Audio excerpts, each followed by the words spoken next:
Ouça agora o bate-papo do Projeto Mayhem, do site projetomayhem.com.br.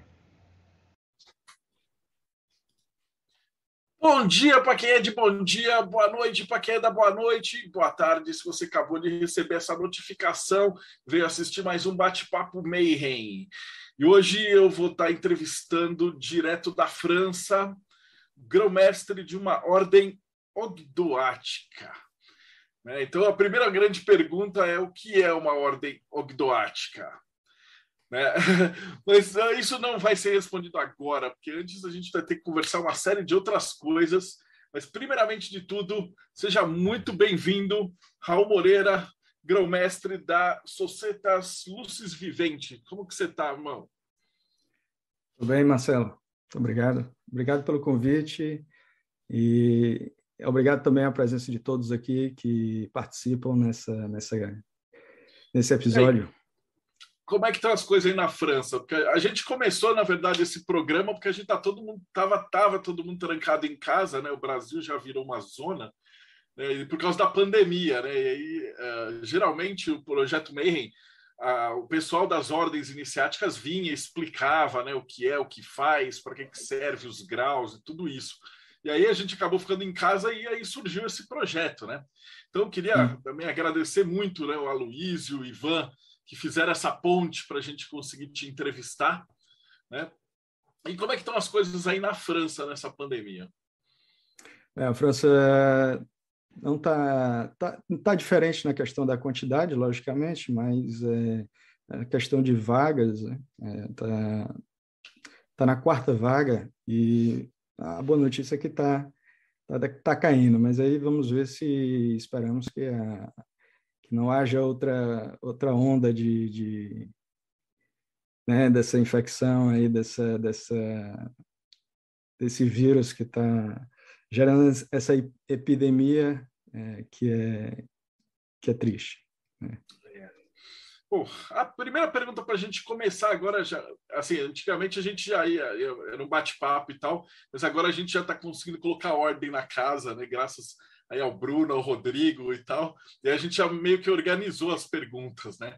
Então a primeira pergunta é da jornada pessoal do convidado, né? Então eu queria saber como é que você começou, né? De onde que você entrou no cultismo, começou a estudar, como é que era para estudar dentro de uma ordem? Como é que você chegou na Lucis Viventes?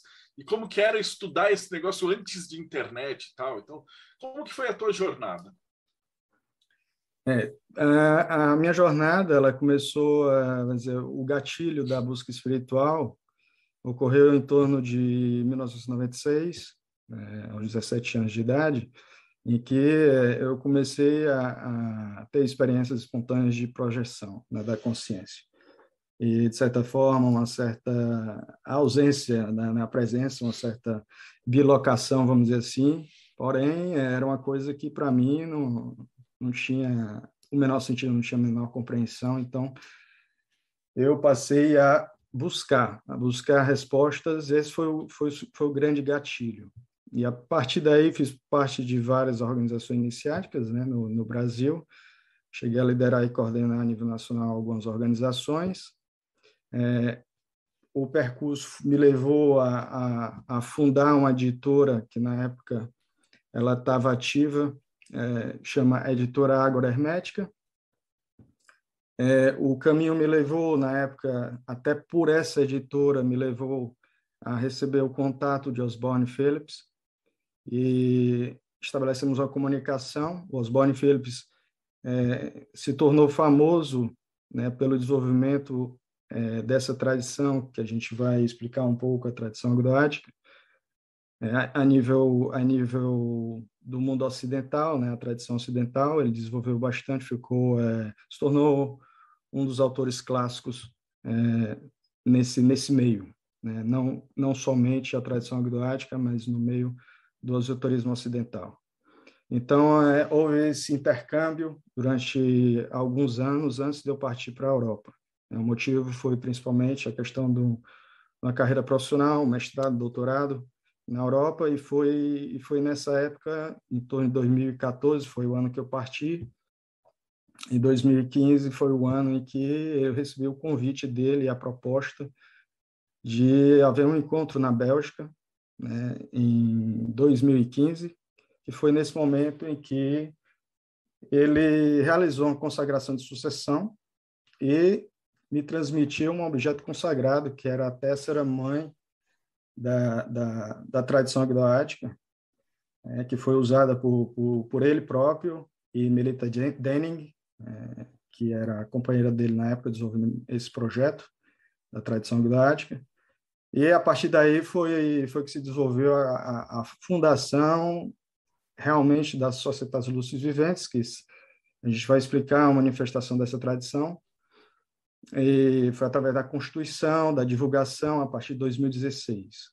Então, foi dessa forma que se desenrolou, de uma maneira bem breve, toda essa história de como é que eu entrei em contato no sentido de me tornar um grande mestre. E isso fez com que, depois de alguns anos de relação com Osborne Phillips, ele também me convidou para ocupar uma das posições de um conselho, que é um conselho de 3 membros, que é a Societas Rotae Fulgentes. Isso, a gente não vai abordar essa sociedade por questão de viabilidade, também ficaria muito longo, mas essa sociedade, ela realmente é a sociedade mais antiga da tradição agnoática e é a sociedade que, vamos dizer assim, é o núcleo que preserva os arquivos da tradição, né? São os herdeiros dos arquivos da tradição, só que é uma sociedade que é constituída por apenas 3 membros. É uma tríade, porque o intuito dela não é colocar em prática os trabalhos. Por mais que essas pessoas, os integrantes, normalmente sejam pessoas que praticaram, que vivenciaram a tradição de alguma forma, né? Mas o grande objetivo dela realmente é preservar a tradição. E seja um dos membros, como é o caso agora, excepcionalmente, ou seja, um outro membro delegado, um outro membro que eu digo, outra pessoa que é consagrada e que vai desenvolver uma tradição agnoática, que faz o trabalho realmente operativo, o trabalho prático. Então, isso evoluiu de certa forma. O membro que ocupava a segunda posição na época teve umas dificuldades e abdicou da posição. E isso fez com que eu passasse a posição de segundo, né? Então, existe uma nova pessoa que ocupa a terceira posição, nós elegemos, e assim, essa posição ela é vitalícia ou até o momento que a pessoa se retire. Então, esse é o contexto principal de como se desenrolou, de maneira breve, até porque eu quero fazer a parte da comunicação, aproveitar o máximo tempo possível para fazer a comunicação do que é a Societas Lúcidas Viventes. E, de certa forma, eu sei que existe essa associação, né, do grão-mestre, aquele que representa a tradição, mas eu sempre evito fazer uma identificação da tradição a nível pessoal, aquela personalidade. Eu faço um trabalho com todos os integrantes, no sentido realmente de que haja uma identificação a nível de egrégora. Então, o grão-mestre ele vai ser a pessoa que vai zelar por essa egrégora, né? E eu tenho uma responsabilidade ainda maior por ser membro também da Rotae Fulgentes, que é vamos dizer assim, um prédio mais sólido e principal da tradição agnoática, que nunca apareceu em público, até recentemente, com o meu envolvimento com as Societas Lúcidas Viventes.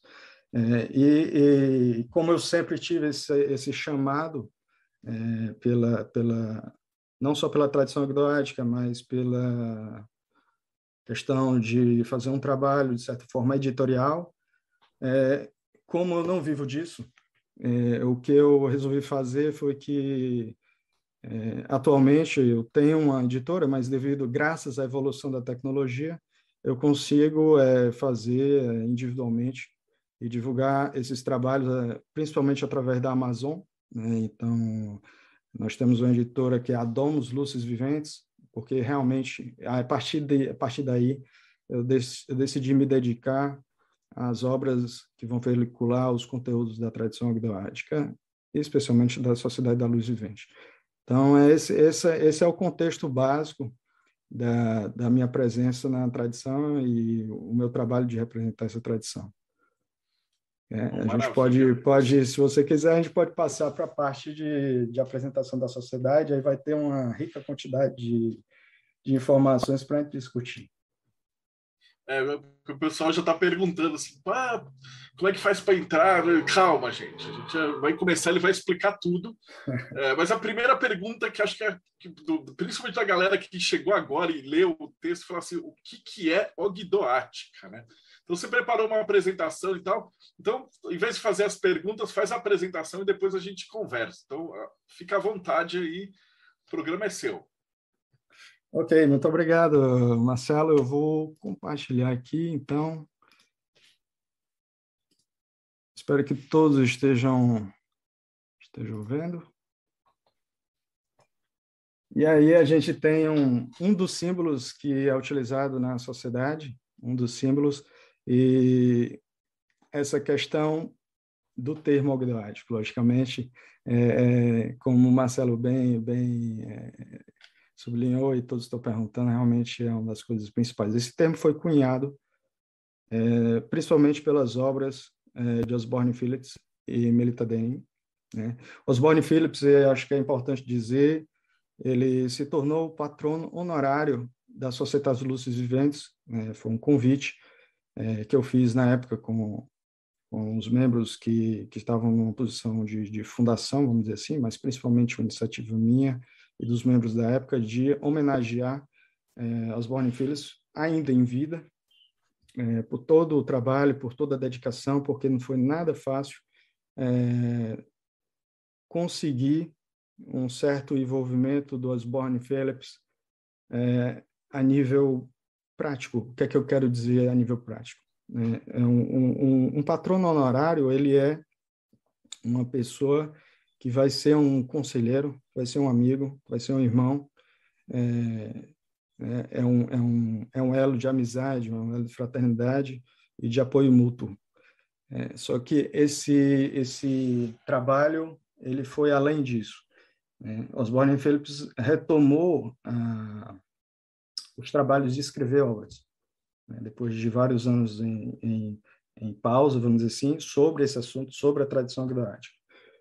Então, a gente vai mostrar no final obras que foram lançadas antes desse período, vamos dizer assim, o período em que ele trabalhou ativamente, e obras que foram lançadas juntamente com o projeto da Societas Lúcis Viventes, e vamos falar sobre obras que vão em primeira mão aqui no canal, que vão ser lançadas em breve.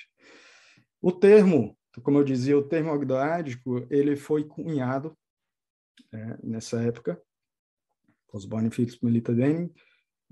Isso não quer dizer que ele não tenha existido antes disso, a ideia por trás do termo. Então, o termo é simplesmente para tornar essa tradição singular, para existir um termo que associe de maneira singular a um movimento, a uma tradição, mas com certeza esse movimento, na expressão da luz, ele não é único. Então, esse termo ogdoático ele remete ao número 8, e esse número 8 é tradicionalmente associado simbolicamente à regeneração.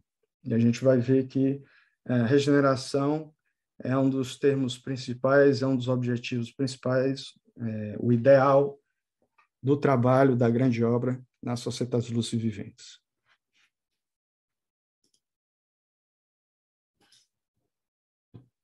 Então, a Sociedade da Luz Vivente é uma sociedade que é taumatúrgica. Esse termo, por si só, também é outro termo, e eu escolhi esse termo para abordar, porque se a gente procurar na internet, porque a grande novidade, como o Marcelo dizia, hoje em dia, é usar a internet, usar os buscadores, né, como um oráculo. E o que não existia na internet realmente não existe. É quase possível que não exista. Bem, como bem disse também, acho que subentender a isso o Marcelo, na pergunta dele, é dizer que, claro que a internet ajudou muito em todo esse processo de expansão da luz e divulgação das informações, mas, por outro lado, tem um efeito muito quantitativo, um efeito que a gente deixa de viver muita coisa e passa a ser mais informado e ter mais informações do que realmente praticar. E uma das coisas é a taumaturgia. Isso é bem interessante porque se você procurar na internet, você não vai encontrar praticamente nada. Então, a taumaturgia, ela se propõe justamente a essa regeneração. Só para a questão de definição, apesar de eu não ser muito fã, eu gosto muito da definição no lado profissional, mas no lado de trabalhos espirituais, as definições hoje em dia não ajudam tanto, né? Mas, por questão histórica, para ter um pouco de história, para saciar a sede de pessoas que gostam de certas definições, esse termo surgiu no inglês através de um prefácio de John Dee. John Dee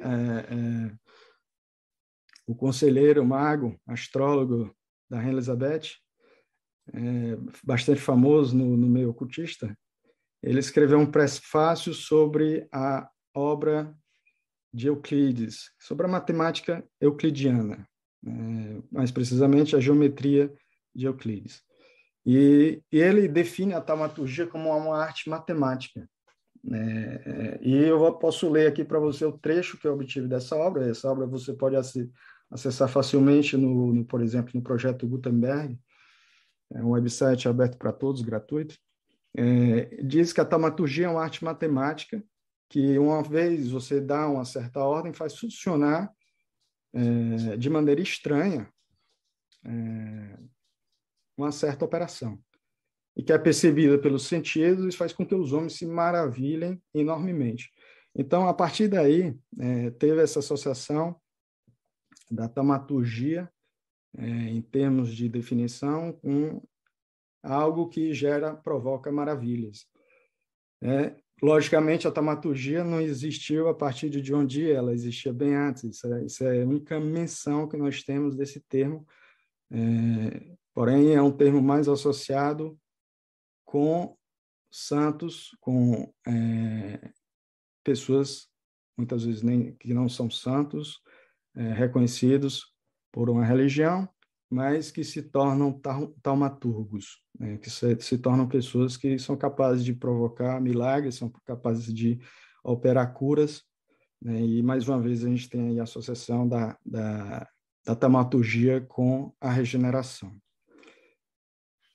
No sentido amplo, essa regeneração pode ser a regeneração da sociedade, assim como a gente vê na teurgia que é promovida pelo Zohar, que é um dos textos, que eu diria que é o principal texto da Cabala judaica, que é o misticismo da religião judaica.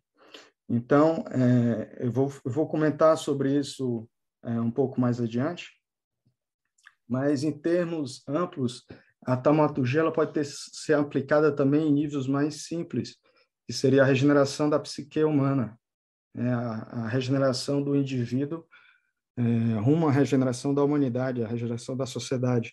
E essa é a nossa visão, a visão de que esse trabalho de regeneração deve ser individual e de qualidade. Então, a sociedade ela preza muito por essa individualidade da formação e de que forma que não tenhamos tantos membros, mas que sejamos membros de qualidade. Então, essa é a ideia. Está aberta para todos, mas nem todos são escolhidos em certos momentos para a gente operar e para trabalhar juntos, de maneira unida. Então, isso até mesmo porque existe um processo de desenvolvimento da sociedade e a gente tenta respeitar esse processo para que a gente garanta que esse projeto seja um projeto de grande êxito. Tá? Então, o grande êxito da gente não é pela quantidade, é realmente pela qualidade. E esse termo taumaturgia também é um termo que define automaticamente uma ênfase cristã. Então, como a sociedade tem uma ênfase cristã, vamos dizer, a taumaturgia é um selo de reconhecimento também, além do termo ogdoático, além do termo da generação. Okay? Então, além disso, é um termo que eu prezo bastante por não ter muita definição. Mesmo as definições que não são tão boas, são poucas. Okay? Não é como uma questão da teurgia, né? A teurgia, ela é um termo bem mais difundido, é um termo bem mais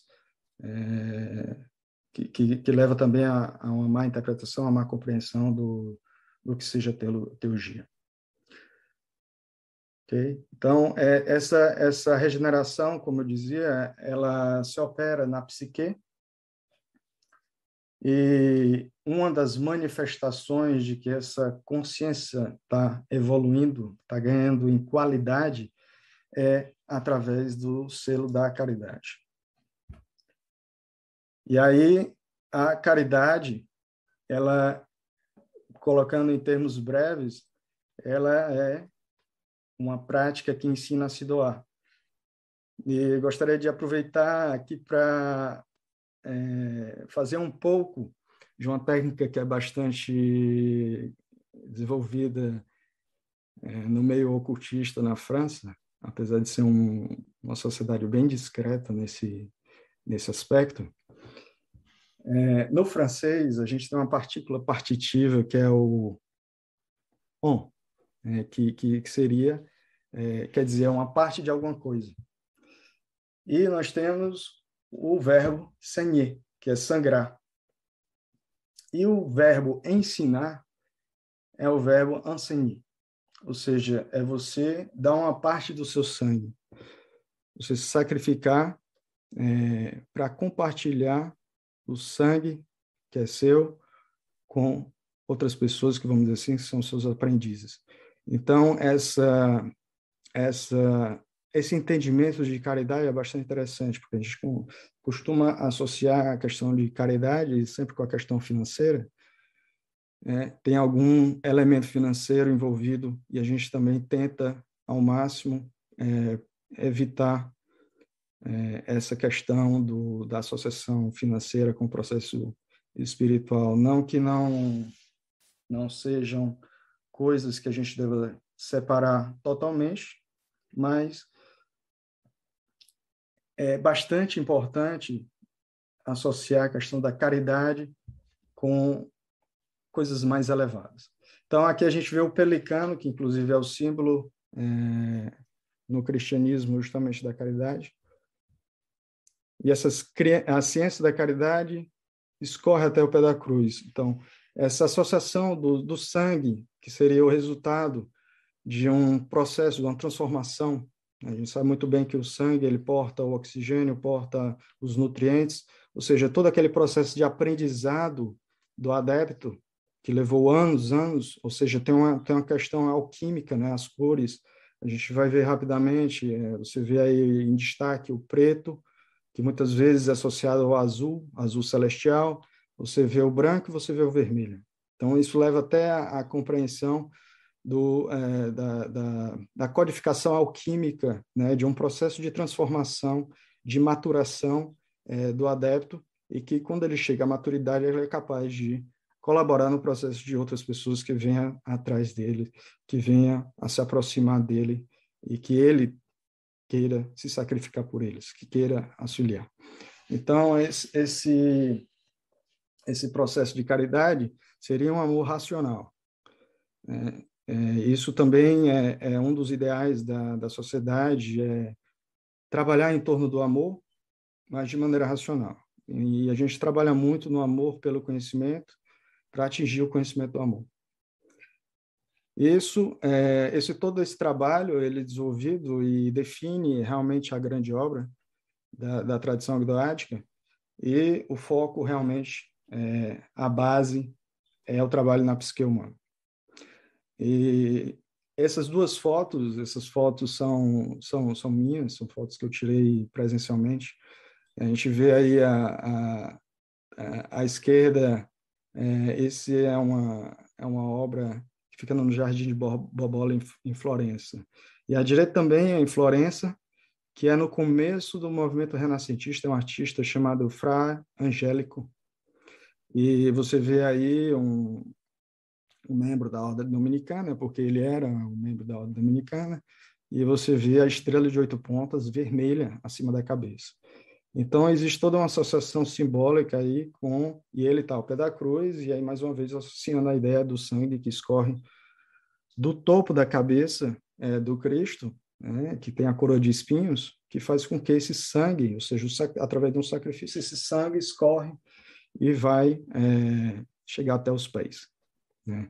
Então, a gente vê aí uma simbologia do Monte Gólgota, né, que, mais uma vez, remete à cabeça, ou seja, você da cabeça aos pés, e realmente toda essa simbologia de morte e renascimento do processo alquímico. Então, ou seja, é bastante rico, e, mais uma vez, a gente pode associar isso com toda a parte de codificação de um conhecimento iniciático esotérico que, a princípio, não é visível. E, a princípio, se a gente tiver, por exemplo, se a gente hesita por certos obstáculos, por exemplo, por eu ver algo que é religioso, realmente eu não tenho tanta vontade de estudar, de olhar uma arte religiosa. Ou seja, tem uma certa saturação nesse sentido. Então, a ideia da sociedade também é permitir que a gente supere esses obstáculos e consiga realmente extrair uma riqueza de uma arte simbólica que foi bastante utilizada na Renascença, que foi mal compreendida para o mundo ocidental, principalmente nós, dos continentes, vamos dizer assim, colonizados. A gente não teve tanto acesso às informações, e nem mesmo a Europa hoje em dia compreende esse processo mais, ele caiu num certo esquecimento. Então, a sociedade vê um grande valor no processo de uma arte chamada arte da memória, que eu vou introduzir logo em seguida. Então, a gente vê aí eu escolhi esse símbolo porque você vê uma certa definição através de imagens do que quer dizer essa estrela gloriosa de regeneração. A estrela gloriosa, aí, por ser uma sociedade com ênfase cristã, essa estrela seria a representação da luz associada com a luz espiritual acima da cabeça do Cristo, e que essa luz desce, nutre, sustenta todos os níveis do ser, e é ela que promove toda a transmutação, toda a transformação e regeneração no processo. Então, através de uma explicação, através de uma compreensão dessa forma, quando você olha uma imagem, automaticamente é muito fácil lembrar-se. Então, essa ideia da arte da memória, que é uma arte que tentou-se se restituir através do meio acadêmico, mas é graças, inclusive, ao trabalho de pessoas como Francis Yates, que nós conseguimos acessar certas nuances, certas informações. Só que ela começou a fazer esse trabalho, não teve tempo de concluir. Outras pessoas levaram isso no meio acadêmico, mas, como você sabe, o meio acadêmico ele se preocupa mais com a história, o que é natural. A parte operativa é outra coisa. Então, na sociedade, inclusive algumas organizações ocidentais tentaram utilizar, só que usaram mais no sentido mnemônico, no sentido de fixar certas coisas na memória, mas de impressionar a memória. Ou seja, através de um rito, uma iniciação, causar algo que seja abrupto, algo que seja chocante, algo que faça fixar um certo conhecimento na memória. E esse método não é um método que nós utilizamos, não é um método que seja estritamente dessa forma, não é necessário que seja assim. Então, usamos de outra forma e nós formamos desde o princípio, a gente vai ver quais são as etapas, desde o princípio a gente aplica essa arte da memória. Aqui eu escolhi duas gravuras, mais uma vez, da Itália. A gente vai ver que esse movimento é bastante conectado com a Renascença florentina, que desenvolveu, que era a capital da Toscana, a região da Toscana, mas que se expandiu rapidamente para alguns pontos focais da Itália, como Siena. Aqui são duas gravuras de Pádua, que é Giotto, que fez essas gravuras, são afrescos, né, que se encontram em Pádua. Então, por que eu escolhi mostrar isso? Porque a gente consegue ver rapidamente aqui uma insinuação das cartas do tarô. Então, até mesmo porque ele pintou associando com virtudes e vícios, que era muito importante para o conhecimento espiritual da época renascentista, de fazer com que as pessoas fossem impregnadas, compreendessem os dois lados e fossem impregnadas de modo a guiar suas vidas, seus atos, da maneira que promovesse um desenvolvimento individual e social. Nós temos aí a força, a gente vê inclusive no escudo o leão, que na carta de tarô nós temos o leão também, só que é de outra forma, é representado de outra forma. E do outro lado, a gente tem a inveja. Então, não são a virtude e o vício complementar, porque aqui eu escolhi realmente mostrar a questão do tarô, mas, que é o caso da força, mas do lado no afresco, né, o lado da inveja seria justamente a caridade. A caridade seria a virtude que vai balancear esse vício da inveja. Então, a arte da memória é uma linguagem não verbal, que vai servir muito da linguagem simbólica, dos símbolos, e que se caracteriza por ter um lugar na memória, para você desenvolver o potencial de haver um lugar para memorizar o conhecimento. E esse locus, na verdade, na arte da memória que a gente utiliza, esse locus, o recipiendário é o iniciado, ou seja, é a memória daquela pessoa que está sendo formada. Agora, uma grande coisa bastante importante é que costuma ocorrer em muitos movimentos da tradição ocidental, infelizmente, é que o símbolo ele toma preponderância em relação à realidade espiritual. E acontece que, por falta de certa compreensão do processo, faz com que o aprendiz ele vá cultuar o símbolo, ele vá nutrir o símbolo. E esse não é o objetivo, né? Então, até mesmo porque, por exemplo, tem uma frase que o teatro é uma mentira que transmite verdades. Então, essa compreensão a nível mental é bastante importante, que a pessoa saiba que é uma mentira, porém é uma mentira muito séria, é uma mentira que consegue transformar estados de consciência e levar aquela pessoa para um certo local. E esse local é um estado de consciência, né? As portas da imaginação, que muitas vezes não é tão bem utilizado, e a gente tem fórmulas de controle dessa imaginação do iniciado, até mesmo porque quando ele atinge certos graus de consciência, certos estados de consciência, ele é capaz de afetar a sua realidade e a realidade de outros.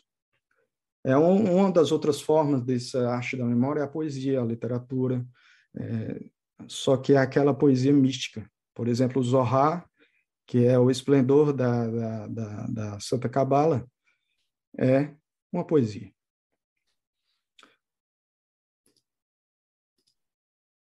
Então, continuando nessa expressão da arte da memória, a gente pode ficar impressionado em descobrir que essa arte da memória ela está um pouco em todas as ramificações, vamos dizer assim, de instrumentos da tradição ocidental, e muitas vezes não é percebido de maneira consciente.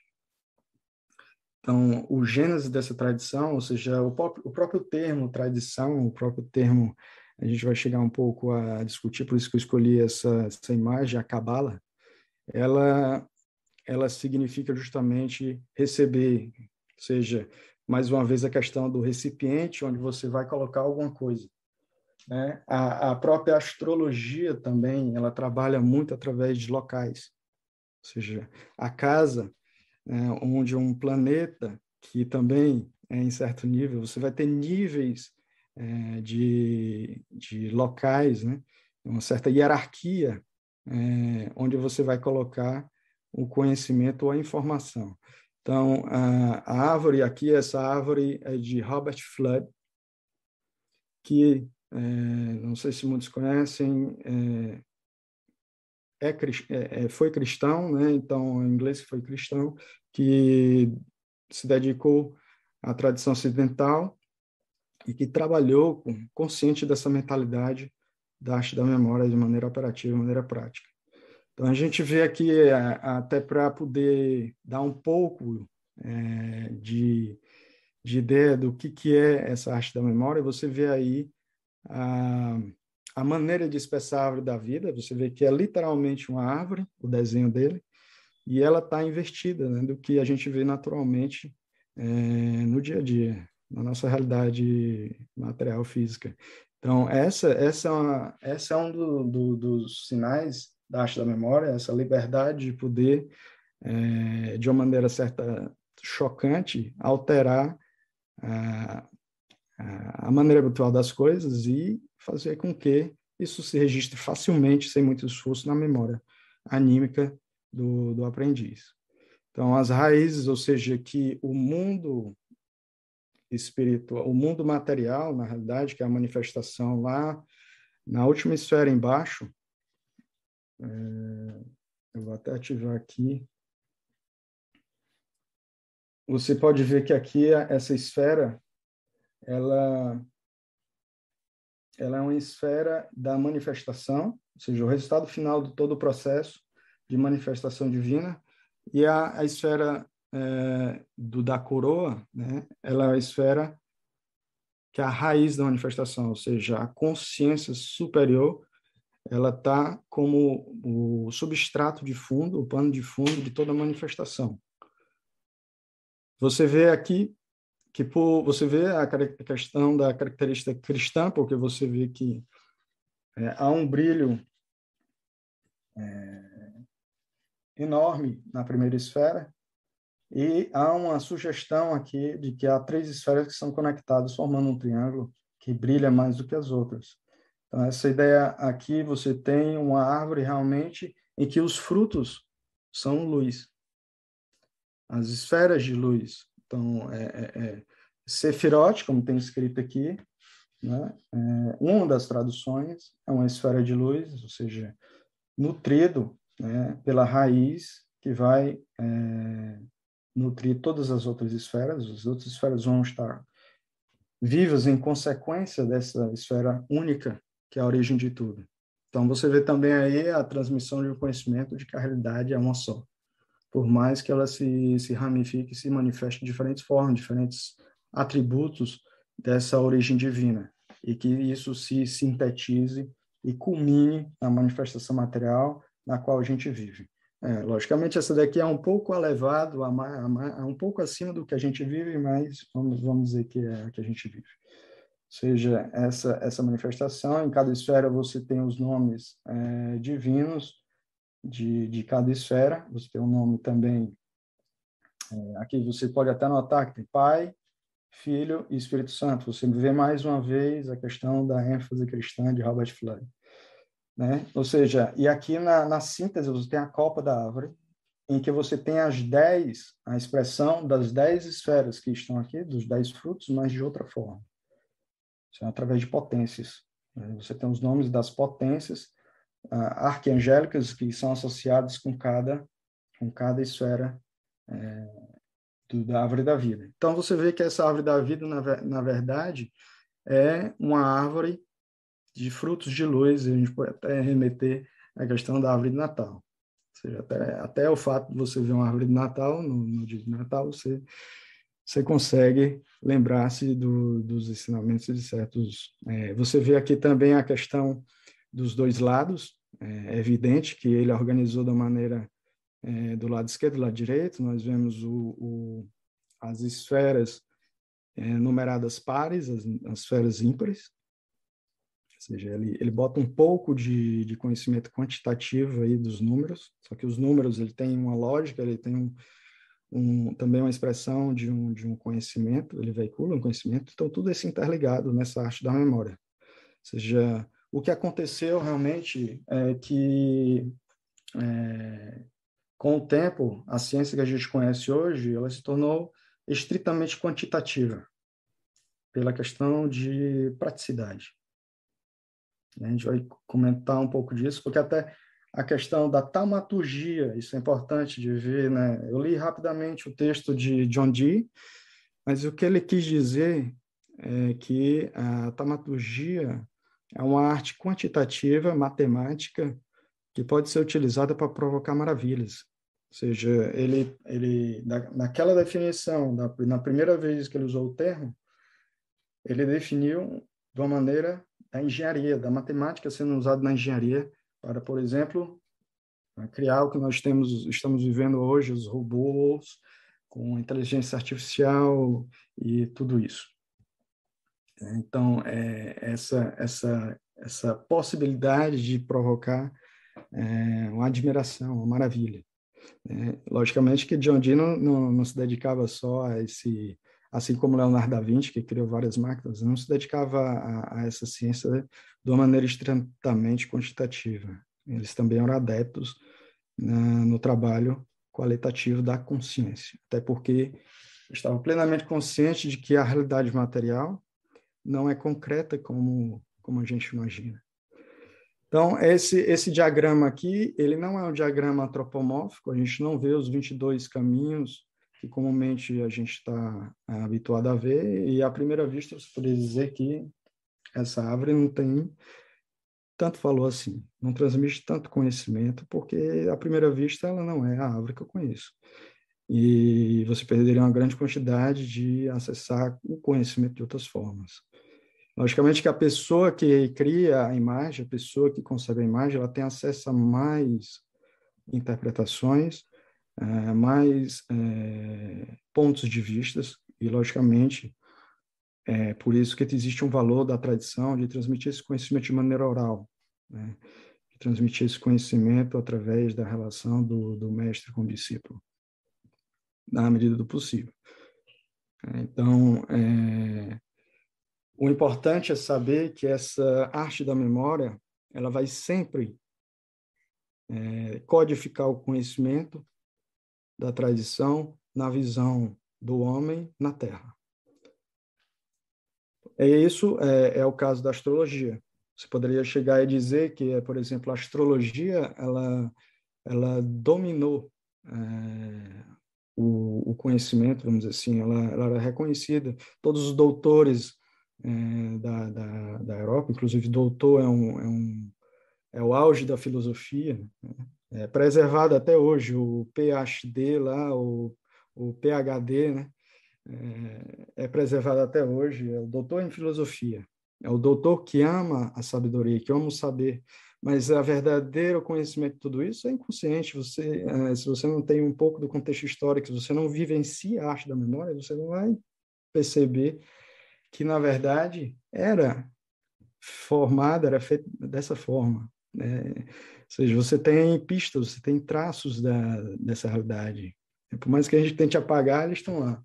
Então, o que aconteceu é que, por exemplo, na astrologia, foi feito de maneira tal que foram as academias de ciência, inclusive da França, é preciso reconhecer, que fez com que a astrologia fosse retirada do currículo universitário. Até então, a astrologia ela só não era mais elevada do que a teologia, né? Pelas questões que a gente sabe muito bem. Mas a astrologia era o auge do conhecimento de um erudito. Todo erudito tinha que ser astrólogo.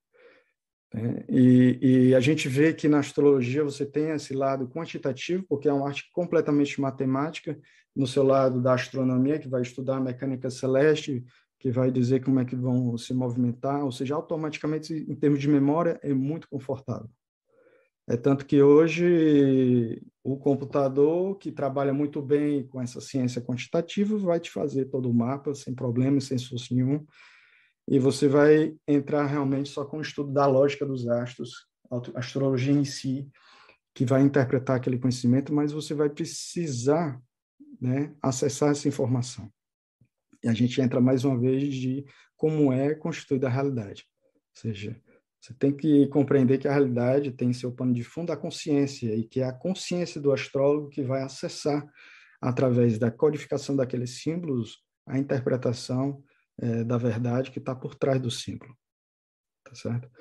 Então, na astrologia, você vê muito isso, a questão do lugar, não só da lógica, da informação, mas você tem um lugar temporal também. Ou seja, você tem um lugar espacial, né, de todos aqueles astros que se movem no céu, na mecânica celestial fixa, e você tem esse movimento ditado por um tempo.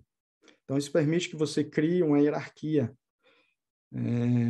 na organização do conhecimento, uma certa ordem. E isso é uma das características também da arte da memória, porque vai facilitar que esse conhecimento seja acessado, seja transmitido e que seja preservado. Okay? Então, se a gente estuda a astrologia isolada, a gente não vai ter acesso a tanta informação. Se a gente estuda o tarô isolado, também a gente não vai ter tanta informação. Então, a questão é reconhecer qual é a raiz, de onde é que vem isso tudo, qual é o princípio que está por trás dessa ciência. Né? Então, é a arte da memória. E a arte da memória, na tradição, não é só através de um princípio mnemônico. Essa arte da memória ela vai ser operativa. Ou seja, é um método que vai permitir ao aprendiz fixar conhecimentos sem esforço. Muitas vezes é pedido uma certa repetição, mas ele vivencia o conhecimento. E é por isso que é muito mais fácil aprender e começar a treinar até acessos a certos potenciais da psique humana, que não é um mero resultado da manifestação física do cérebro, do corpo, reações químicas. Pelo contrário, isso tudo é resultado, são apenas símbolos. É como se você tivesse um painel de informações que vai te auxiliar em termos de como consciência que vai navegar na realidade. Então, todas as informações que vêm através dos 5 sentidos, essas informações são como se fosse um painel de bordo, para que a nossa experiência seja guiada de uma maneira interessante. Só que a alma, o nível anímico, ela também tem essas percepções, esses 5 sentidos, vamos dizer assim. Só que eles são naturalmente dormentes, são naturalmente não tão desenvolvidos na grande maioria. Claro que há exceções, mas há exceções no sistema. Então, nesse processo, a primeira etapa na sociedade, quando a gente se apresenta ao público, é convidar a todas as pessoas interessadas a se formar através do Pronaus. Esse Pronaus ele tem uma característica de promover a dinâmica da estrela gloriosa. Ou seja, o que quer dizer isso? É promover a dinâmica da egrégora, da nossa tradição. Ou seja, da sociedade da luz vivente, especificamente falando. Aqui a gente vê, mais uma vez, eu vou sempre colocar símbolos e imagens, vocês vão ver que eu gosto muito mais de símbolos do que de textos. Mais uma vez, não é porque é bonito ou porque vai ilustrar, não só isso, mas é porque é útil também. Então, aqui eu escolhi porque Primeira coisa, é feminino, uma figura feminina que está sendo coroada e que está em epifania, você vê os olhos, está em êxtase, ou seja, ela alcançou um estado glorioso. Né? Nós vemos o dourado, nós vemos o preto, o vermelho, ou seja, você vê uma evolução na manifestação, e mais uma vez você vê as estrelas que coroam a cabeça, são estrelas de 8 pontas. Mais uma vez a questão da estrela, da algodoada, se manifestando na arte italiana. Essa imagem também é minha, de minhas peregrinações pela Europa, e ela foi tirada essa foto em Siena. E Siena, depois de Florença, foi um dos lugares na Itália que mais desenvolveu essa arte renascentista, que, mais uma vez, não é uma mera arte do que é belo, simplesmente. É uma arte que vai permitir uma imersão, uma compreensão, uma codificação de conhecimentos. Então, a sociedade ela começa pelo pronaos. Esse pronaus realmente é um processo que a pessoa, o candidato, se ele passa pelo processo de 4 etapas, na terceira etapa ele vai ter a possibilidade de vivenciar, ter o gosto justamente dessa epifania, dessa glória. Se ele fizer tudo como a gente orienta, ele tem umas grandes chances de ter um gostinho do que é isso, e de provar a energia da egrégora. Então, é um intercâmbio que é inspirado no método de Marcílio Ficino, que é um dos guardiões da tradição agnostica, da sociedade especificamente. Nós temos 8 guardiões externos. Ele é um dos guardiões, um dos maiores filósofos do movimento renascentista florentino, que passou uma boa parte de sua vida em Fiesole. Eu tive lá, Fiesole é um lugar maravilhoso. E a casa onde ele trabalhou ainda está lá. Ou seja, se um dia a pessoa quiser ir lá visitar, ainda está acessível. O proprietário abriu para que a pessoa consiga peregrinar um pouco dentro desse ambiente onde ele trabalhou, onde ele se isolou para fazer uma obra que foi o magnum opus dele, que foi a Teologia Platônica. É um volume, são 3 volumes bastante largos, em que ele tenta conciliar as antigas tradições com a revelação cristã. E, logicamente, para isso, ele utiliza Platão. Então, ele tinha um método de iniciação através de cartas. Então, pelas dificuldades da época, inclusive, muito maior do que a nossa, nós temos o mesmo desafio aí com a epidemia, com o Covid, que provocou esse isolamento de um nível extremo. E isso tinha sido concebido antes da epidemia, esse processo, mas ele se demonstrou altamente eficaz e útil dentro desse quadro, porque permite com que a gente consiga acompanhar o trabalho, a evolução, ou seja, o conteúdo dessas cartas ele não é feito para ser autoexplicativo, para ser perfeito, no sentido de que a pessoa meramente recebe um texto, lê, e ela, a partir dali, com a informação, sabe de tudo e se candidata, responde uma carta e está tudo bem. Não, ela tem várias lacunas no processo, e foi concebido assim, né, para que a pessoa se expresse. Por exemplo, existe também uma codificação no sentido de selecionar as pessoas que se apresentam. Ou seja, acontece muito, eu vou aproveitar a oportunidade para divulgar isso. Muito acontece que elas recebem a primeira carta, e especialmente se forem pessoas que já têm uma certa experiência, vamos dizer, essa carta é muito básica, muito simples. Então, eles param ali na primeira carta. E o que acontece é que a gente seleciona muitos bons candidatos, porque são os candidatos que não param na primeira carta. E olha que nós temos membros de grande percurso, pessoas que já trilharam mais de 15 anos, 20 anos em outras tradições e que se apresentaram nos portais da nossa sociedade e que demonstraram aptidão e humildade de vamos começar pela respiração, pelo estudo do gesto, mas é uma carta só.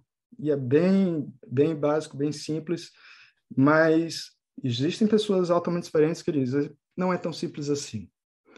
Porque, na verdade, é muito fácil a gente passar 20, 15 anos e não conseguir atingir o estado singular de consciência apenas com a respiração. Então, não é simples, né? Mas as pessoas que procuram efeitos, provocar efeitos na realidade, não, eu quero algo que venha do Grimório tal, e que aí eu tenho acesso realmente ao poder. Então, esse aí realmente ele vai ser automaticamente selecionado e naturalmente ele não vai para frente. Então, é natural. Então, a gente usa muito pelo símbolo da simplicidade. Outra coisa que eu admiro na ênfase cristã é isso, pela simplicidade, né? E evita muito trabalho em vão. Então, esse é um dos propósitos desse envio de cartas progressivas. Então, há uma dinâmica em que a pessoa conhece a tradição, conhece o tutor do Pronaus, vai fazendo intercâmbio, se comunica através de cartas, e tem a primeira carta, a segunda carta, a terceira carta, quarta carta. Então, toda carta vai ter teoria e prática. Não são cartas longas. A gente acredita que menos é mais. Se você quiser informação, se você quiser acessar a grande quantidade de texto, se você vai medir uma contribuição que você deu pela quantidade, não vai ser através da Sociedade da Luz Vivente que você vai obter essa quantidade de informação, até porque a gente já reconhece que tem muita coisa na internet. Agora, o que acontece é que você precisa de um guia para poder acessar essas informações. Então, você precisa também de um guia para poder navegar nesses estados de consciência. Então, porque senão não teria sentido de haver uma tradição, uma egrégora, uma memória, mais uma vez a memória de tudo que foi vivido, senão a gente estaria reinventando a roda a todo momento. Então, essa questão de reconhecer também que o trabalho em grupo tem o seu valor, e grupo não seja necessariamente que aquele trabalho não seja realizado através do indivíduo, o que seria difícil também hoje em dia. A gente conseguir reunir um grupo não é tão trivial hoje em dia, né, no estilo de vida ocidental. Então, em algumas sociedades é mais simples do que em outras, mas não é tão simples. Então, a gente organiza de forma que tudo seja viável, ou seja, que em qualquer condição, se há uma sincera e boa vontade, que aquele buscador consiga ser auxiliado com qualidade. Você vê que fazer um intercâmbio de cartas com uma pessoa que é, vamos dizer, um coach, demanda tempo. Todos os trabalhos que eu vejo atualmente na internet, seja de astrólogos, quando ele tem um livro, que a pessoa quer comprar o livro, é um valor irrisório. Agora, quando a pessoa quer um coach, é uma explosão o valor. Ou seja, a gente não coloca, ou seja, todo o trabalho de coaching, todo o trabalho de iniciação não é cobrado. É uma doação. Ou seja, é o trabalho daquela pessoa que está na sociedade, está se doando naquele ponto. Agora, a gente, no texto, na questão dos direitos autorais, o mínimo, a gente pede o mínimo na contribuição nesse sentido, tá? Mas eu vou falar mais sobre esse processo, como é que a gente lida com a questão de existência material. Então, esse processo do Pronaus, ele se baseia muito numa questão um dos primeiros princípios. A gente vai falar dos princípios logo em seguida das iniciações, mas um dos primeiros princípios da tradição agroágica, ou seja, são 5 princípios, e o primeiro é o sopro. Então, existe todo um conhecimento filosófico por trás disso, é bastante longo, mas se vocês quiserem, a gente pode entrar e explicar um pouco sobre isso, mas eu não queria transformar isso num curso. Então, mas sendo, mais uma vez, utilizando a arte da memória, vocês lembram da Anunciação? A Anunciação de Maria, Anunciação não de Maria exatamente, mas associada com Maria, que vai receber o Espírito Santo e que vai gerar o Cristo. Toda essa anunciação ela é utilizada no Pronaos de uma maneira prática, de uma maneira em que é o iniciado que vai incorporar esse princípio feminino aí porque vai receber o sopro divino.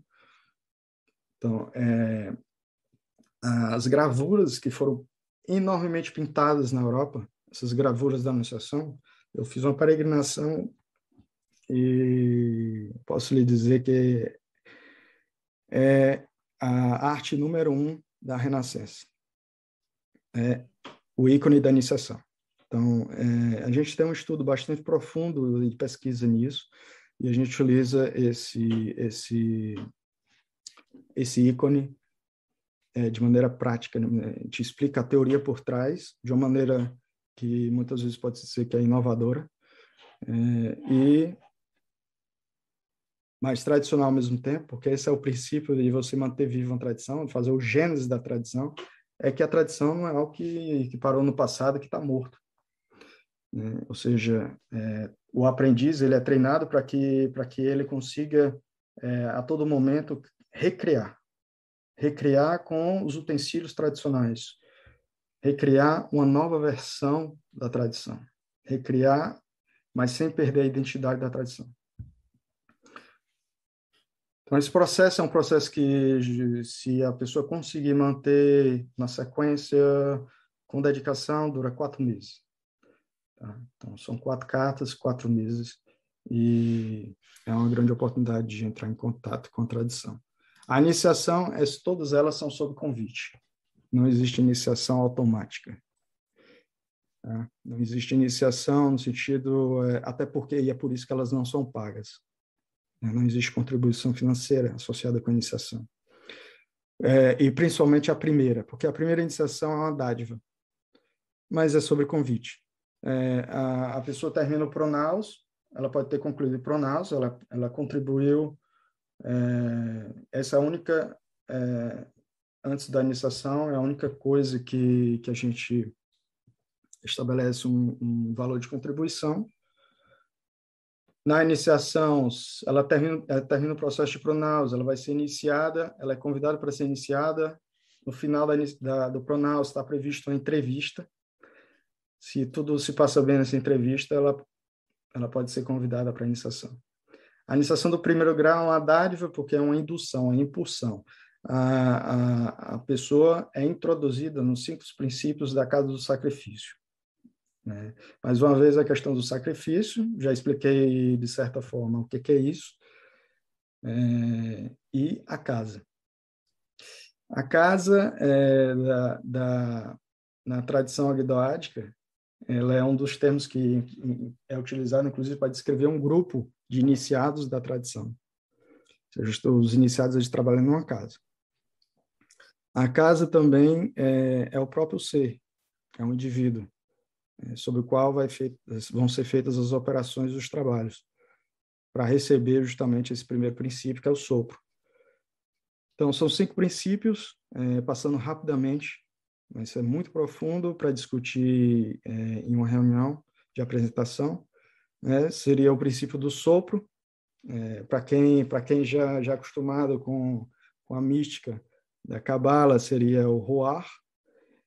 Nós temos o princípio seguinte, o princípio do corpo, que é o princípio associado com o Nefesh, seria o corpo, traduzindo até para as pessoas que não conhecem, né, a Cabala ainda. O Nefesh seria o corpo astral, né, em tradução grosseira. O Nefesh seria o astral, ou o corpo emocional. Ruah seria o corpo mental, né? Ou seja, é por isso que é o primeiro princípio que é dado, é o princípio do sopro, e a gente conhece muito bem que o sopro é utilizado em vários movimentos tradicionais, né? Inclusive como gesto de iniciação, ou seja, é um sopro na cabeça ou nos lábios do iniciado para transmitir a energia divina, essa energia do verbo, a dinâmica da iniciação, de consagração.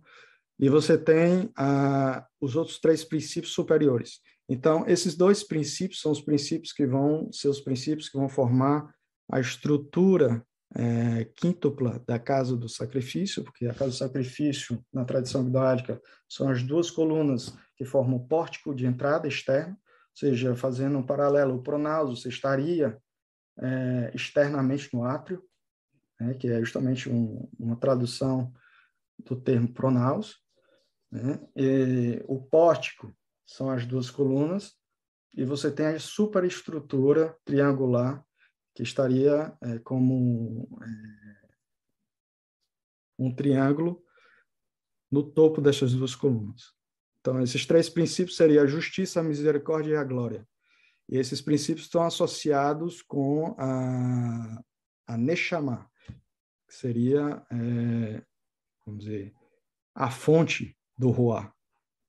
Isso a gente pode fazer uma correlação isso facilmente com a árvore da vida e com a Cabala. A árvore da vida, se a gente reorganizar, não essa de Robert Flood, o propósito foi outro, mas seria a árvore da vida que a gente comumente conhece, que é organizada de forma antropomórfica, né? Que se representaria o homem e a divindade, a imagem do homem. Então, essa correlação com a árvore da vida é evidente, é utilizada, mas a gente não se limita a ela. Certo? Então, mais uma vez, fazendo isso, a gente estaria sendo uma presa, como se fosse uma mosca na teia da aranha. Ou seja, o objetivo realmente é fazer com que seja um instrumento de passagem. É como se você tem um rio e você está a uma borda do rio, você quer atravessar para outra, você usa a canoa, seria a mesma coisa de pegar a canoa e sair com ela na cabeça em todo o seu percurso, o resto do percurso, e você não tem a mínima necessidade de carregar porque você já atravessou, tá certo? Então, mas é muito comum haver esse apego, principalmente as pessoas que têm muita dificuldade, que os termos são muito difíceis, que não têm uma base para entender aquilo de uma maneira realmente prática, né? Então, elas perdem muito tempo na teoria, na informação, em coletar termos, coletar definições, e isso é uma das consequências, inclusive, do movimento de luzes que teve concomitante ali com as academias de ciências francesas, que é o movimento dos enciclopedistas, né, que deu essa ideia de que o conhecimento deve ser classificado de maneira mnemônica, um dicionário, e que você tem que definir cada um deles. É duro. Então, mas é duro, mas veja só, isso definiu todo o estilo de vida que a gente tem na sociedade ocidental, né? E que bloqueia realmente o acesso do indivíduo a algo melhor, algo maior, algo mais simples, mais leve. Então, você pode realmente acessar algo de qualidade com menos. Essa é o intuito da nossa tradição. Então, a gente vê aí que, só para falar um pouco mais sobre essa simbologia que é bela, do sopro divino, o sopro divino se sacrifica na forma humana, né? E facilmente a gente pode até fazer um jogo de palavras, e realmente essa ideia do Cristo, e que se sacrifica na forma humana, mas o sentido não é literal, o sentido não é histórico, o sentido verdadeiro ele está além do símbolo, né? Então, a ideia realmente, quando a gente diz recriar a tradição, reviver a tradição, é você, eu, todos nós, como indivíduos humanos, vivenciar o divino, incorporar o divino, manifestar o divino na sociedade. Inclusive, essa é a base de toda a teologia do Zohar, né? O Zohar, ele não trabalha com a cabala prática, vamos dizer assim, com a operação de invocação de nomes divinos, ele vai estudar realmente o que é que significa aquele atributo, porque o intuito deles não é criar ídolos, criar um culto a símbolos, tá certo? Então, é simplesmente isso. Mas, logicamente, como muitas vezes a gente tem um conhecimento superficial, a gente só diz ídolo de maneira pejorativa, e não é porque é proibido, porque realmente isso, para a grande massa, para a grande maioria, vamos dizer assim, veja isso no argumento de alguém que é responsável por uma comunidade, que é responsável por uma religião, e que aquela grande massa de pessoas não consegue compreender o que está sendo transmitido. Então, ele vai colocar isso de maneira literal, né? É melhor isso do que nada. Mas, muitas vezes, para a nossa situação atual, que a gente já está mais avançado em termos de acesso à informação e tudo mais, não é tão interessante, né? O sentido literal, a gente já sabe que já provocou muitas tragédias e catástrofes na história da humanidade. Bem, só para falar um pouco aí desse desenho, que não é um simples desenho, mais uma vez é um afresco de Giotto, também de Pádua, uma foto minha, tive lá, bati. Essas cores, tive a sorte, essas cores são altamente vivas porque eu tive a sorte de pegar depois de um trabalho enorme de recuperação. Então, você vê aí a apresentação da Virgem no templo, né, que é quando criança. Então, ela se prepara para chegar aquele momento da anunciação. A gente não tem muito acesso a conteúdos da história, nem precisa tê-la realmente, mas existe uma preparação. Então, a Virgem aí é a matéria-prima, matéria, inclusive mãe, matéria, né, nas origens do latim e do grego, é mais fácil compreender, inclusive, que, vamos dizer assim, é o substrato, que o espírito, ou que a alma, né, mais uma vez a gente é vítima realmente desses termos, porque os termos, eles evoluem e se transformam em várias sociedades, em vários pontos da história, e é um dos obstáculos realmente do acesso ao conhecimento. É literalmente uma torre de Babel, né? Então, essa matéria-prima, ela vai receber, o espírito vai ser moldada por esse espírito. E assim são as formas materiais que nós vemos. Então, Ficino tem, inclusive, outra obra que ele fala só da luz, uma obra em latim. Em breve eu vou estar integrando uma das traduções dessa obra no corpo de conhecimento da tradição, mas ele fala, naquela época, Ficino fala todas as bases de conhecimentos sobre a luz, o estudo da luz. E ele fala literalmente, para aquela pessoa que está preparada para entender, ele fala literalmente que a realidade é uma realidade construída pela luz. Ou seja, mais uma vez, eu falo isso porque remete ao nome da sociedade, uma luz vivente. Então, a nossa realidade, o nosso ser, a nossa manifestação, que a gente, pela ciência quantitativa, foi levado a acreditar que ela é concreta, ela não é concreta. Okay? Ou seja, ela é constituída de luz. E luz aí, mais uma vez, é um símbolo. Então, logicamente, a gente tem toda uma maneira de ensinar esse conhecimento de uma maneira prática, de acessar de uma maneira prática, e não vai ser numa reunião de apresentação que a gente vai conseguir fazer isso. Então, da iniciação, a gente passa para os graus iniciáticos, aí vamos entrar realmente em algo realmente de apresentação. Tá? Então, o primeiro grau é o grau de postulante, e a gente vai atrair a atenção para entender que realmente por que se chama assim. Então, tem um grau, qual é o estado que aquele aprendiz está no percurso. Ele é aprendiz do início ao fim, nunca deixa de ser, né, como eu.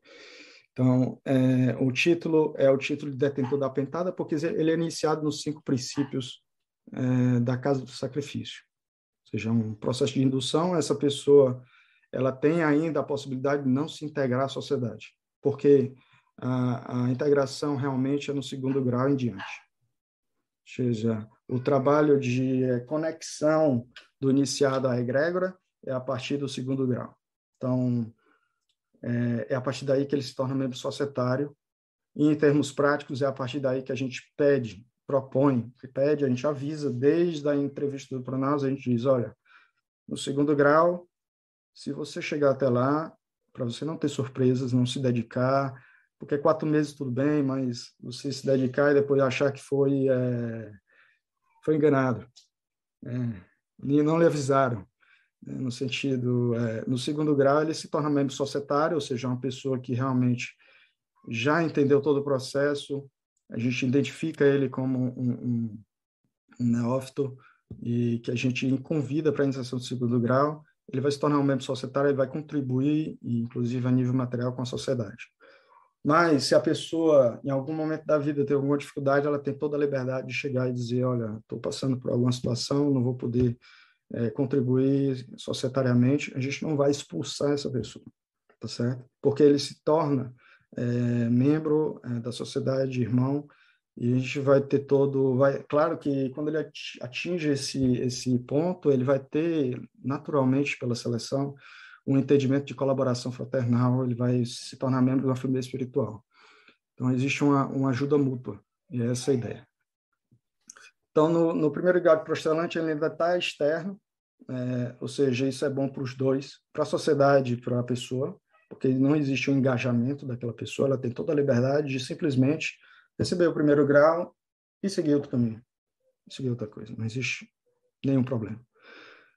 Tá? Então, ela vai ser iniciada nesses 5 princípios, a iniciação toda vai ser sobre esses 5 princípios e vai receber uma grande impulsão. Muitas vezes aquela pessoa precisa daquela impulsão para encontrar o verdadeiro caminho dela, que não é necessariamente na sociedade da luz vivente. Tá? Então, no segundo grau, é um membro societário, ele é conectado à egrégora, ou seja, é um rito de conexão profundo. Existe todo um processo de banimento de todas as influências negativas nos 7 níveis do ser. A gente trabalha nas esferas celestiais, por isso ele é chamado ministro do arco celestial. E a partir daí ele vai trabalhar no desenvolvimento de todas as potencialidades da psique, de sua psique, desenvolvimento de todos os potenciais da consciência. Ou seja, o que é que a gente está falando aí? Falando em termos práticos, por exemplo, projeção da consciência, percepção remota, e muito caminho, a gente é comum a conhecer a visão remota, né? Mas a visão é um dos 5 sentidos anímicos que a gente pode ter numa projeção, numa percepção remota. Só para citar alguns, só para não ficar também muito sem exemplos práticos, né? Toda a questão de telepatia, e a telepatia aqui não só... Telepatia, mais uma vez, é um termo, certo? E a gente não vai reinventar termos para poder fazer se compreender. Muitas organizações têm um certo apego ao glamour. Vou pegar uma palavra grega para falar sobre aquela função. Não é telepatia, ela se chama outra coisa. Então, esse glamour você não vai encontrar na sociedade da luz vivente, tá certo? Então, felizmente, para os buscadores é desnecessário.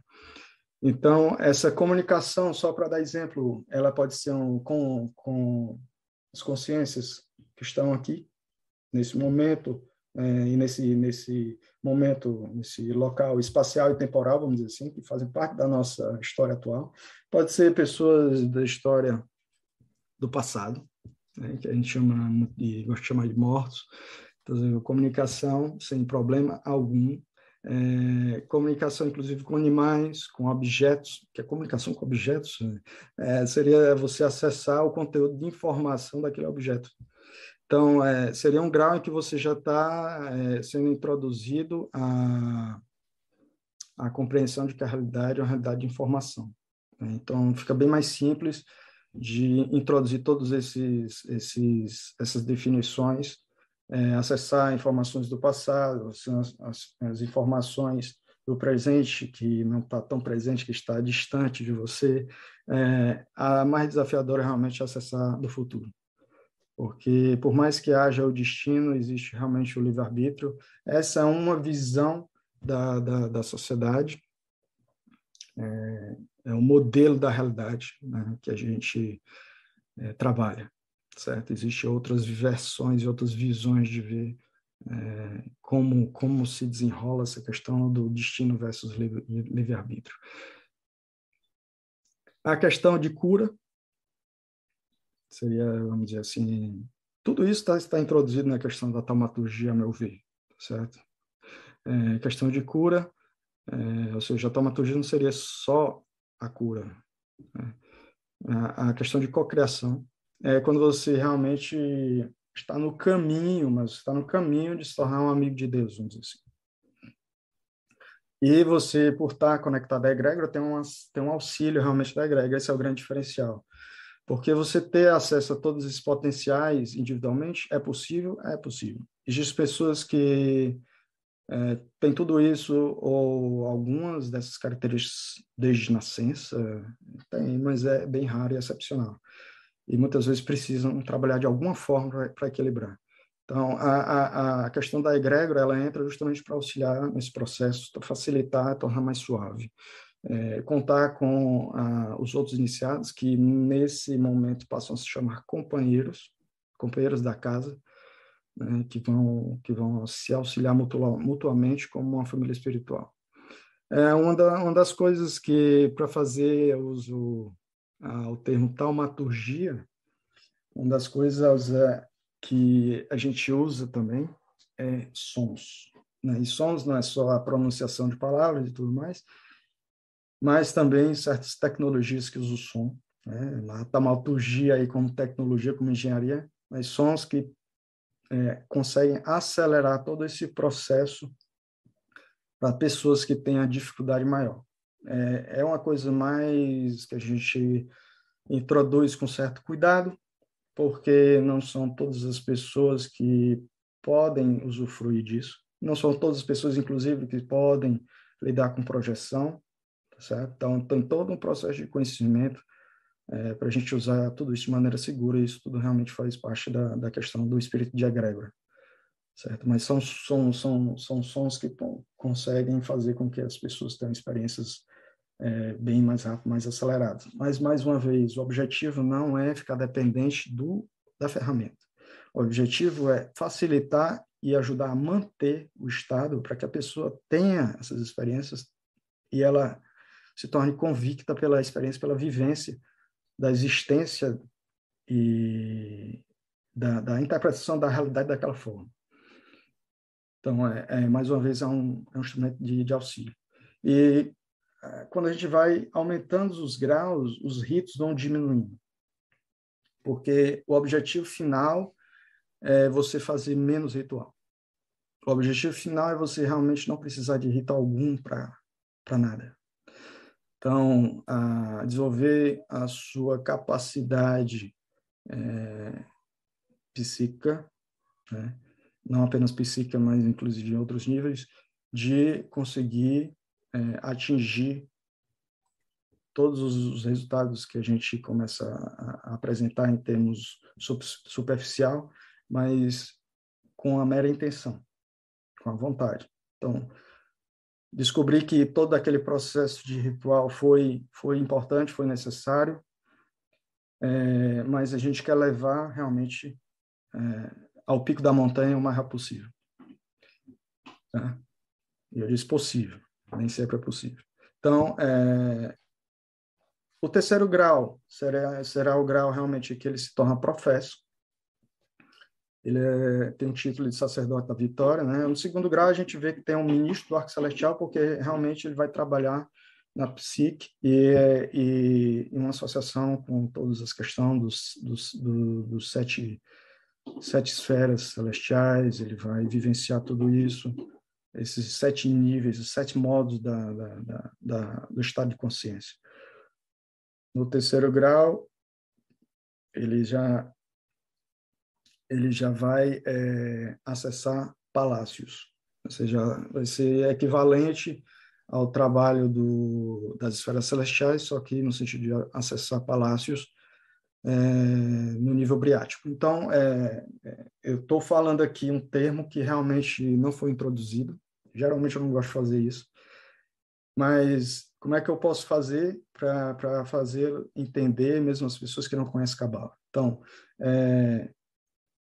existe um processo, como a gente viu ali na gravura de Robert Flood, um processo de manifestação e tem um processo de retorno à origem.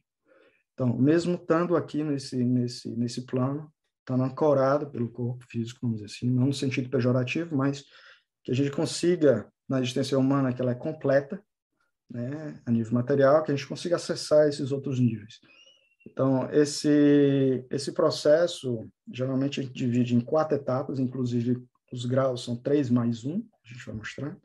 Então, existe 4 níveis de manifestação, vamos dizer, se seria em termos, traduzindo, divina ou espiritual, a mental ou racional, a emocional ou astral e a física. Então, não tem como haver saltos, são interfaces que devem ser respeitadas. Então, esse processo de operação ele é respeitado nos graus também.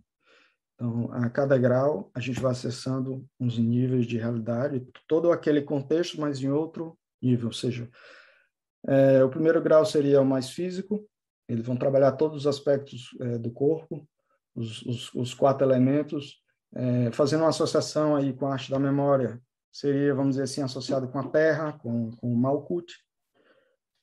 O segundo grau seria com a Lua, indo pelo caminho do meio, subindo na árvore da vida, ou Yesod, e o terceiro grau seria Tiferet, ou Sol, ou seja, com toda a riqueza de simbologia expressa, seja pelos termos da astrologia ou pelos termos da Cabala, ou até mesmo se a gente quiser usar os termos da alquimia, né, com cores, que é o preto, o branco e o vermelho, também a gente tem a possibilidade de transmitir essas informações.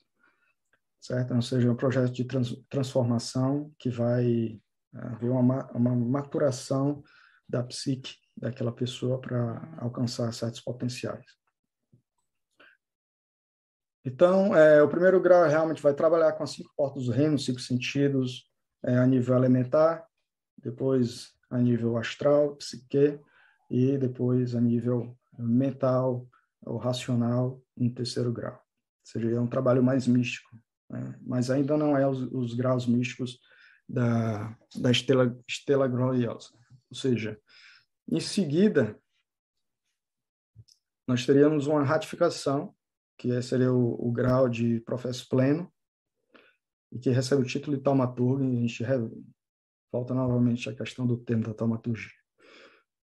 Então, seria um rito da conexão misteriosa. E os graus avançados seriam os graus místicos, que seriam os graus da estela gloriosa. Bem, fazendo uma relação, mais uma vez, com a árvore da vida, ou com a astrologia, ou com a cabala, vamos pode dizer que o professo pleno ele trabalha na Ogdoada, ou seja, seria aqueles níveis da existência supracelestiais, que está acima das 7 esferas celestiais. Nos termos da Cabala, no caminho do meio, a gente poderia associar com Da'at, que é a esfera oculta, a esfera realmente da gnose, vamos dizer assim, de unir o conhecimento com o entendimento. E, se fosse nos termos da alquimia, seria a cor dourada. Então, nesse momento, o iniciado ele tem um elo direto com a estrela gloriosa. Esse passa a se chamar amigo de Deus, que é um taumaturgo. E a partir daí, ele é capaz de realizar certas maravilhas na medida da relação dele com Deus, com esse Deus, com essa consciência suprema. Bem, é por isso que eu escolhi, mais uma vez, uma gravura, aí, a estrela entrelaçada, como símbolo desse ideal. Dentro aí tem uma figura que dá a entender, uma silhueta, assim, não necessariamente, mas dá a entender Dante, né, o poeta. Bem, e nós temos o círculo dentro, ou seja, nós temos 3 gravuras que se unem para formar a imagem. É muito comum no símbolo do nosso ideal a gente ter um dos quadrados branco, um dos quadrados vermelho, que seria justamente o entrelaçamento do Sol e da Lua, ou seja, nos termos da astrologia e nos termos da alquimia. Tá? Então, seria essa conexão misteriosa, seria justamente você unir os dois lados da árvore da vida e no caminho do meio, na coluna do meio.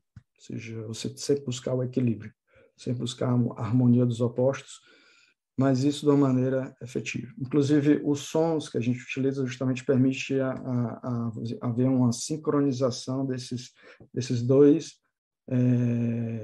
hemisférios, vamos dizer assim, hemisférios do espelho da consciência, que no caso é o cérebro, né? Ou seja, ele é um espelho da consciência. E o estado de consciência ele pode ser alterado através desses sons, certo? Então, mais uma vez também ratifica essa ideia da conexão misteriosa. Mas o objetivo, como eu disse, uma vez que a gente chega nesse grau, é ser capaz de fazer isso sem o auxílio de ferramentas. Os elevados graus místicos seriam os trabalhos que, se ele decidir ficar na sociedade, ele realiza, ele contribui, ele auxilia. Ele auxilia o grande mestre a realizar o rito da estrela gloriosa, que movimento e dá dinamismo à egrégora da sociedade e mantém viva a tradição agnoática. Então, ele tem, eu digo isso porque ele tem a opção, isso talvez atraia muitas pessoas, ele tem a opção, quando ele atinge o grau de professo pleno, ele tem a opção de trabalhar sozinho, não necessariamente com um grupo, ou ele pode trabalhar com um grupo, ou pode fundar ele mesmo uma outra sociedade, uma outra ordem, como ele querer chamar, mas que seja ogdótica. Ou seja, ele vai ser o grão-mestre de uma outra manifestação da sociedade que saiu da sociedade da luz vivente. Então, ou seja, não tem aquela questão realmente de uma coisa... O grão-mestre ele não é a pessoa que vai ver os resultados da sua obra. Ele realmente ele faz aquele trabalho, mas os resultados realmente geralmente são depois, vão bem além do período de vida de um grão-mestre, certo? Só para a questão de informação, a sociedade, acho importante falar isso, porque, de qualquer forma, está no website, e eu não vi uma grande quantidade de buscadoras. E eu gostaria de falar que a Sociedade da Luz Vivente ela também tem a possibilidade de transmitir a Associação Apostólica Católica e Fatismo, não romana, né? Em 3 graus, do diácono, padre e bispo, porém, ela não é dogmática e as mulheres são bem-vindas. Isso é bastante importante. Então, aqui eu concluo assim as explicações sobre a apresentação da sociedade. O website da sociedade é lucesviventes.org. Esse é o e-mail direto, ou seja, é o nome da sociedade separado pela arroba, mais fácil de memorizar. Outra observação, por que o nome é em latim? Né? O objetivo aí é realmente facilitar que essas palavras representem a sociedade a nível mundial, mas a nossa ênfase realmente, por ser uma tradição ocidental, é alcançar o mundo ocidental. Pode ser que a gente alcance algumas expressões em alguns países orientais, isso pode acontecer. Até como eu já fiquei impressionado que os livros que eu vou mostrar em seguida foram comprados no Japão. Mas eu fico me perguntando, até talvez com o Marcelo aí deva saber explicar, mas anime e mangá é bastante comum eles irem beber certos conhecimentos, né, nas tradições ocidentais para criar super animações, né, que é bastante interessante, bastante rico. Então, o objetivo do nome ser assim é de facilitar o reconhecimento de uma mesma tradição, da mesma sociedade, no mundo ocidental, sem precisar estar traduzindo o nome em cada língua, o que dificultaria o reconhecimento. tá certo? É simplesmente por isso. Não é nenhum glamour pelo latim, até mesmo porque eu reconheço que é muito mais difícil e muitas vezes eu falo luz vivente e traduzo realmente o termo, Sociedade da Luz Vivente, no Brasil. Então, aqui eu já vou além realmente da apresentação da sociedade, mas ainda associado. Mas aí, Marcelo, eu quero saber o que é que você acha, se você quer que eu explique mais isso mais para o final, depois de algumas perguntas, interação, até mesmo. Não, pode explicar agora que está assim, porque o pessoal falando, pô, é que a galera do YouTube está acostumada com vídeo de 20, 30. Mas, cara, se a pessoa não conseguiu ficar até essa explicação, ele não vai entrar na ordem. Aqui o Mayhem ele é diferente. Então, a maioria dos convidados que a gente tem aqui faz palestra de 1h30, 2. E uma coisa interessante é que a gente tem reparado que no YouTube a galera assiste o vídeo inteiro, que é uma coisa assim. O nosso canal, basicamente, ele é completamente diferente de tudo que é outro canal do YouTube. Que acho que a gente convida a galera que manja para falar dos assuntos profundos e o pessoal que está assistindo fica até o fim. Então, fica à vontade. Eu acho que é melhor até colocar com a capa do livro e aí depois a gente Perfeito. Conversa. Assim. As perguntas que eu ia fazer, você praticamente já respondeu durante a palestra. Então, vai ser só uma ou outra aqui. E as perguntas que o pessoal foi fazendo, você foi respondendo durante, né? Então, está muito tranquilo. Fica à vontade. É até legal porque a gente vê a capa do livro, né? Tá certo. Então, a primeira obra que eu quero mostrar aqui para vocês é a obra da Estrela Gloriosa. Então, esse livro, ele contém, nesse livro, todas as iniciações da Sociedade da Luz Vivente, e não todas as técnicas espirituais, mas as principais. Okay, então, o que quer dizer isso? Quer dizer que realmente nós não temos segredo. Em termos de iniciações, não há segredo algum. Até porque o segredo não está no texto da iniciação. Tá? Então, você tem muita informação que é veiculada, mas realmente é o ato da iniciação em si que faz o diferencial. E quanto a isso, gostaria de completar sobre a iniciação do primeiro grau. É uma iniciação que nós, justamente, inclusive pela epidemia, temos feito à distância. E como é que isso funciona? A gente envia um objeto consagrado, que é uma téssera temporária. Uma téssera, o que é uma téssera? É simplesmente um símbolo. Só que é um símbolo que foi consagrado e é enviado para a casa daquela pessoa. Então, no momento da iniciação, ela abre aquela correspondência, o símbolo, e ele é um ponto focal no tempo, no espaço, da presença da egrégora e da presença do iniciador. E ele vai fazer toda a iniciação e tem sido um êxito pleno até então.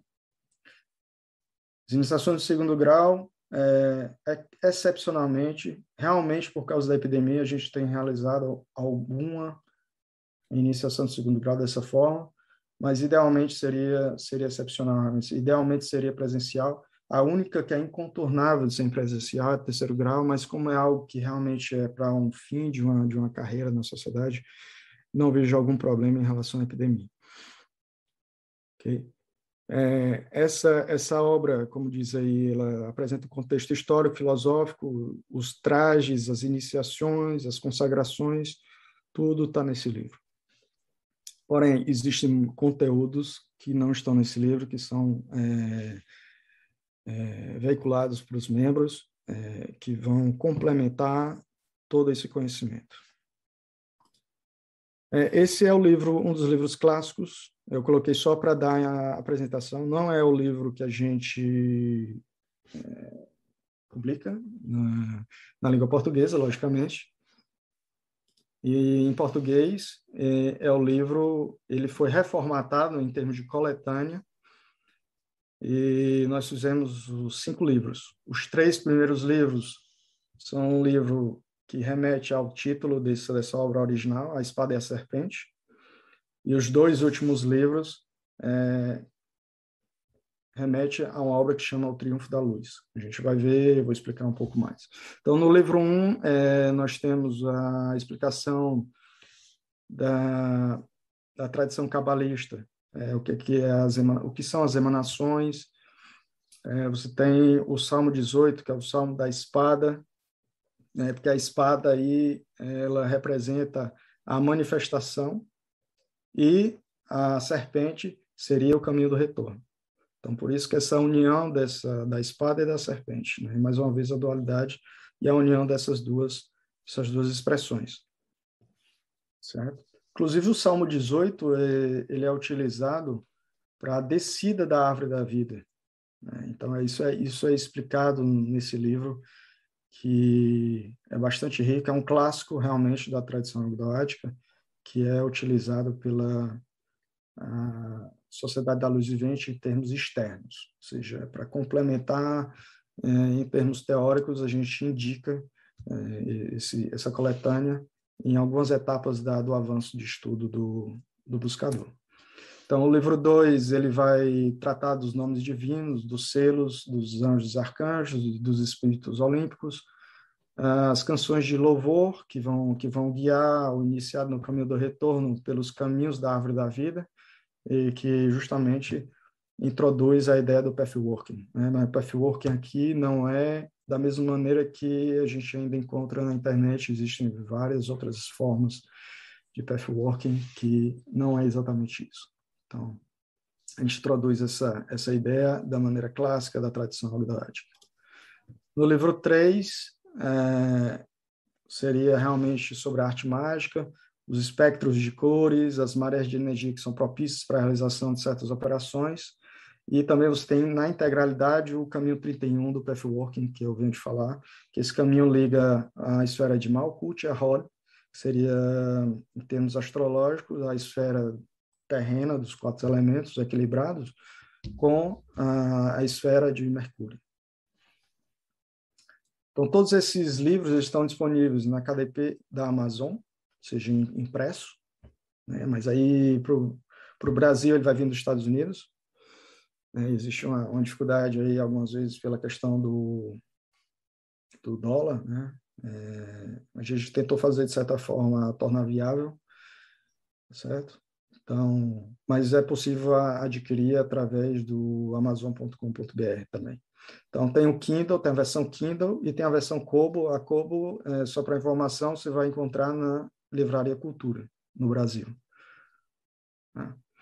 Então, os 3 primeiros livros, A Espada e a Serpente, tem uma pequena parte que ainda está no 4º livro, até porque aquele livro original é uma obra só, que tem A Espada e a Serpente e o Triunfo da Luz, apesar do que no título não tem essa obra Triunfo da Luz, mas o Triunfo da Luz vai tratar dos potenciais da psique humana a nível microcósmico, a nível humano.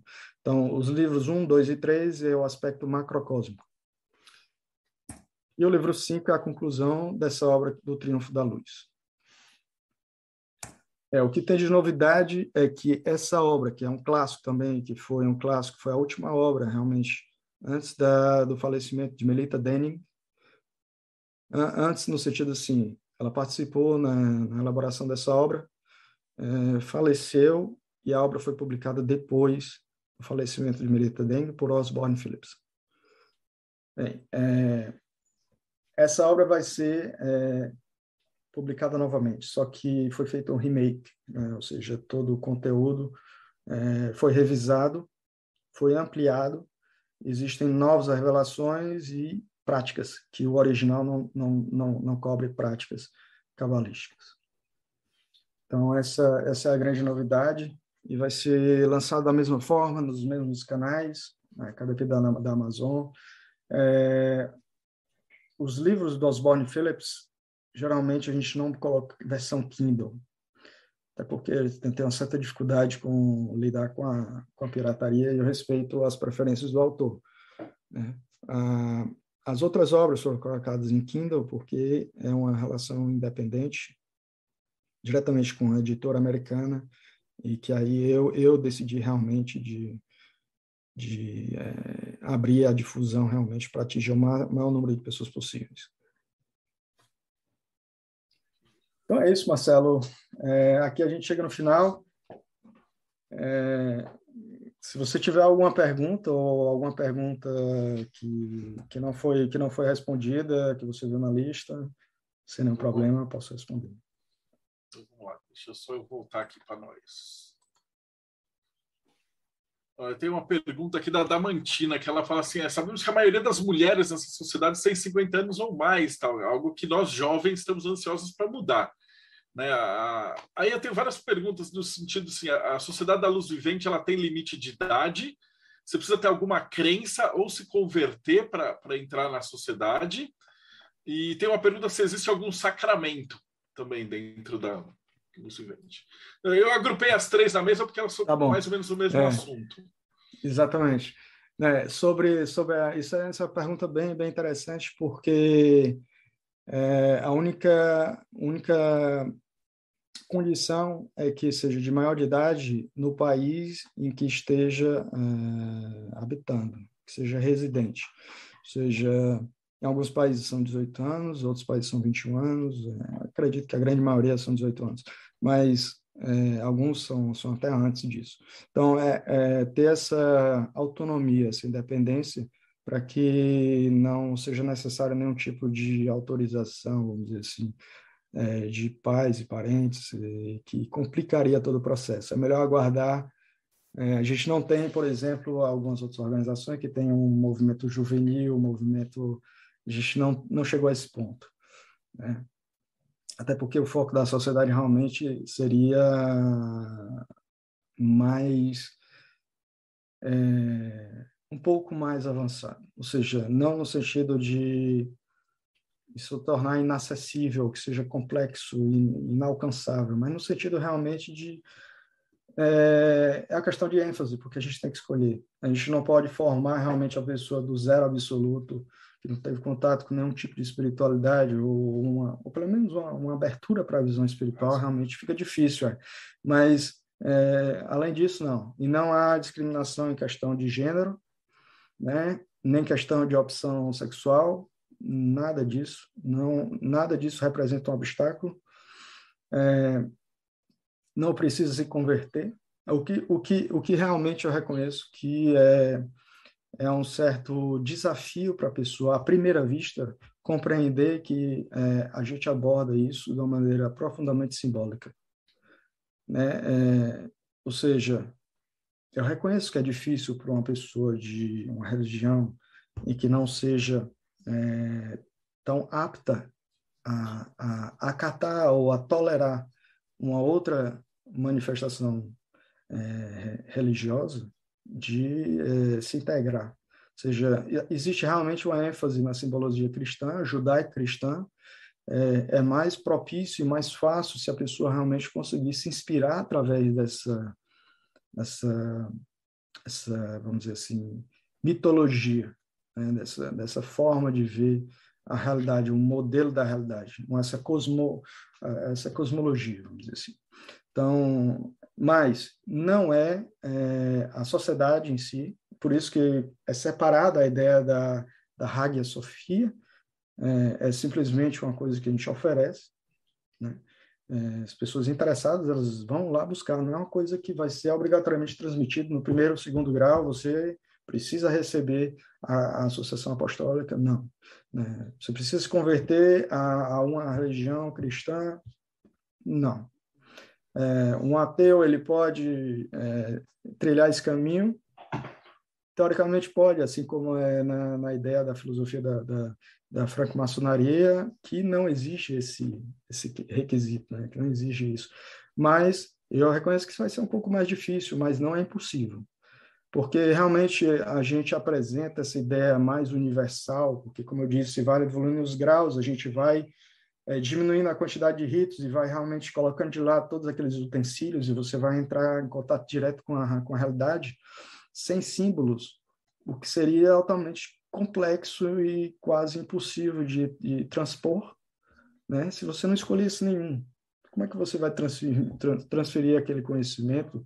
Até porque a gente sabe que existe um grande valor nessa arte simbólica, na arte da memória, que facilita a integração do conhecimento, a vivência e a absorção desse conhecimento, né?